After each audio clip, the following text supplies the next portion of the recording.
Esta semana vamos a estudiar indicador Trendilo y necesitamos saber, ¿es el chingón o es no mame?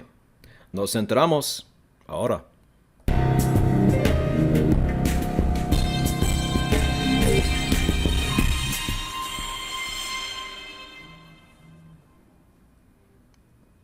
And I actually have no idea if this is Mexican or has any Latin connotation to it. I've never heard of it before. But we are going over the Trendilo indicator, everybody. And to my knowledge, this will be one of the more modern indicators we have covered here on the Indicator Profile series. So on that note, let's go ahead and get into things. If you are new, we do videos like this all the time. This is the premier indicator channel on YouTube. But you might not understand everything we're talking about. That's fine. What you need to do is go to nononsenseforex.com, read that first page, watch that first video, and you will be well on your way. Now, for the rest of us, let's get into the specs. So the year this was created, as far as we know, was 2019. This was initially a trading view indicator. Somebody asked to get it translated into MT4, and that happened right around 2021, I think. You have to read the blog, but it's pretty modern. And what I think Dan did is on the blog, he didn't actually include the trading view indicator, but he did include the code, if that helps anybody. I know a lot of you out there looking for trading view indicators, and we don't currently have the actual one, but we do have the code, if that helps. I hope it does. Now, the type is a confirmation indicator. What's really interesting about this, though, is do you guys remember the ALMA indicator, ALMA? It was a baseline, and a very well-received baseline, by the way. We got a lot of great feedback on that.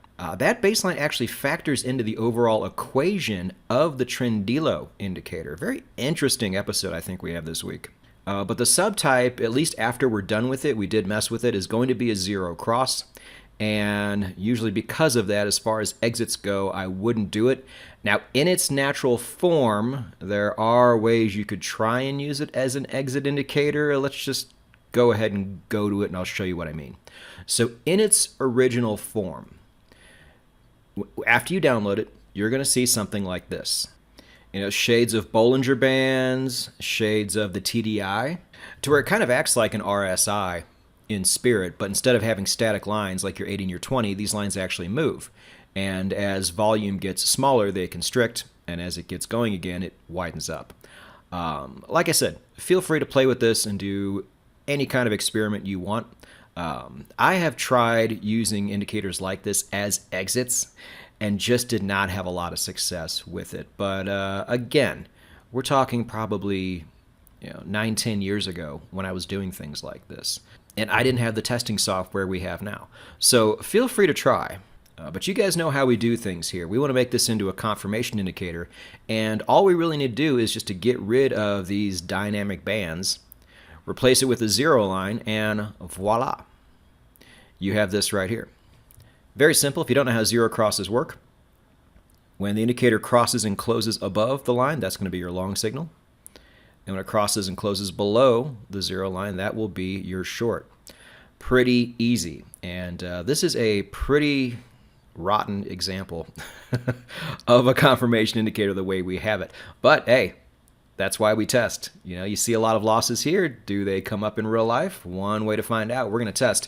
Now, before we do that, please understand that you need to test this yourself. Do not put too much stock in what you see here. This is a guideline, nothing more. A really great indicator you see here might perform terribly in your system.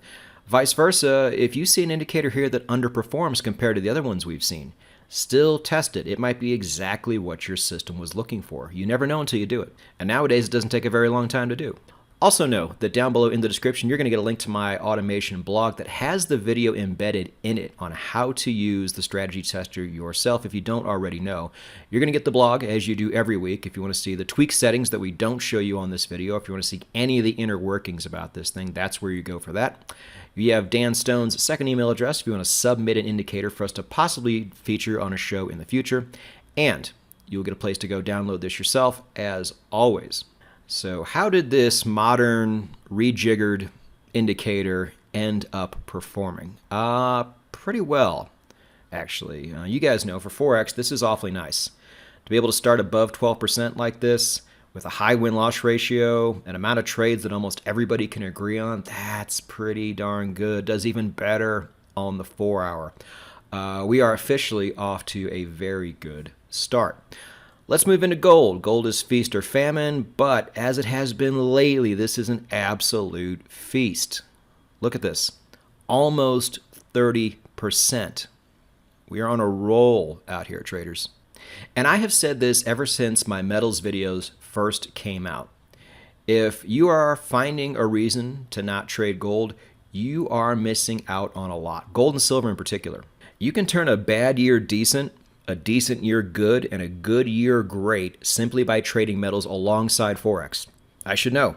Metals has saved me from a subpar trading year several times. And we have shown you how to take advantage of this in all of its forms here on the channel. So if you want to learn, we got you covered too. But I mean, how much longer are you going to leave this stuff on the table? That's the big question. Moving over to the S&P. These are good numbers for the S&P. The S&P's been tough. But to get almost to 14%, I don't know if we've even had a total this high since we've been tracking the S&P on this series. I don't know. Maybe we have, but I don't recall. So really good numbers there. I mean, this thing is just cooking, but we did save the best for last. It's Bitcoin, traders. Kaboom. I thought we really outdid ourselves last week. We damn near got there again this week. 45%.